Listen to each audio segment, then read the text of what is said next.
এই স্বীকৃতি কি আরব দেশগুলোর মতো শুধুই লোক দেখানো নিন্দা আর কথার কথা, নাকি বাস্তবে এই স্বীকৃতি গাজার নিরীহ ফিলিস্তিনি গণহত্যা বন্ধ করবে? কানাডা, যুক্তরাজ্য, অস্ট্রেলিয়া ও পর্তুগাল সহ জাতিসংঘের ১৯৩টি দেশের মধ্যে ১৪৭টি দেশ ফিলিস্তিনকে স্বাধীন রাষ্ট্রের স্বীকৃতি দেওয়ার ঘটনা বিশ্বজুড়ে আলোচনার ঝড় তুললেও একই সাথে এর বাস্তব দিক নিয়ে প্রশ্ন উঠেছে এই স্বীকৃতি গাজা ভূখণ্ডে ইসরায়েলি হত্যাযজ্ঞ বন্ধ করবে কিনা, নাকি দেশের অভ্যন্তরীণ চাপ আর জনগণের মন জয় করে ভোট বাড়াতে এই কৌশল নিয়েছেন তারা।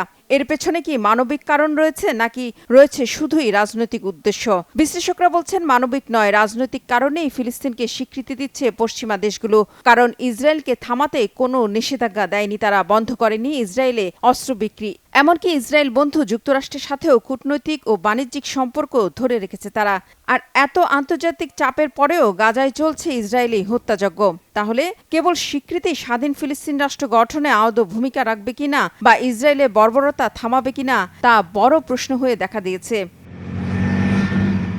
বিশ্লেষকরা বলছেন এটি মূলত লোক দেখানো স্বীকৃতি, কারণ বিশ্বজুড়ে বিভিন্ন দেশের চলমান ফিলিস্তিনপন্থী আন্দোলন, বিক্ষোভ বাড়ছে মানুষের মধ্যে অসন্তোষ, আর তাই নিজের দেশের জনগণকে খুশি রাখতে এবং নিজেদের মুখ রক্ষায় এই পদক্ষেপ নিয়েছে তারা। বাস্তবে যুদ্ধ বন্ধে এটি কার্যকর কোনো পদক্ষেপ নয়, বরং রাষ্ট্র হিসেবে ফিলিস্তিনকে স্বীকৃতি গাজায় যুদ্ধ থামাতে পারবে বলে মনে করছেন না বিশ্লেষকরা। আমার মনে হয় এই স্বীকৃতি কেবল ইসরায়েলের উপরে চাপ প্রয়োগ করে দেশটিকে আলোচনা টেবিলে আনার জন্য।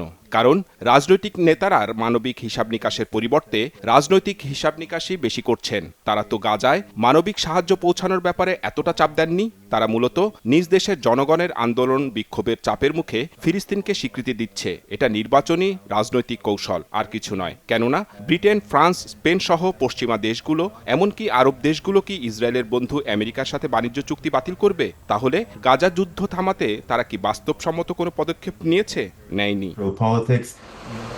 তারা বলছেন এই স্বীকৃতির পাশাপাশি যতক্ষণ পর্যন্ত ইসরায়েলের উপর নিষেধাজ্ঞা, অস্ত্র অবরোধ ও অধিকৃত ফিলিস্তিনের নো ফ্লাই জোন বাস্তবায়নের মতো কার্যকর পদক্ষেপ না নিবে ততক্ষণ পর্যন্ত আগ্রাসন বন্ধের সম্ভাবনা কম। তবে গাজায় যুদ্ধ বন্ধ করতে ইসরায়েলের উপর আন্তর্জাতিক চাপ বাড়ছে। বিশেষ করে জোরালো হচ্ছে ইসরায়েলকে বর্জনের প্রচারণা। ফলে ইউরোভিশন ও আন্তর্জাতিক ক্রীড়া প্রতিযোগিতাগুলো থেকে ইসরায়েলকে বাদ দেওয়ার জন্য আলোচনা হচ্ছে। পাশাপাশি ইউরোপীয় ইউনিয়ন সম্প্রতি কিছু ইসরায়েলি পণ্যের উপর শুল্ক বৃদ্ধি ও দেশটির কয়েকজন নেতার বিরুদ্ধে নিষেধাজ্ঞা আরোপের কথাও বিবেচনা করছে। তবে এরপরও বিভিন্ন দেশের ফিলিস্তিনকে রাষ্ট্রের স্বীকৃতি দেয়া গুরুত্বপূর্ণ, কেননা এতে করে দীর্ঘমেয়াদে ফিলিস্তিনকে স্বীকৃতি দেয়া দেশগুলোর সাথে চুক্তি ও রাষ্ট্রদূত নিয়োগ হতে পারে। এরই মধ্যে যুক্তরাজ্য ফিলিস্তিনে তাদের রাষ্ট্রদূত নিয়োগের ঘোষণা দিয়েছে।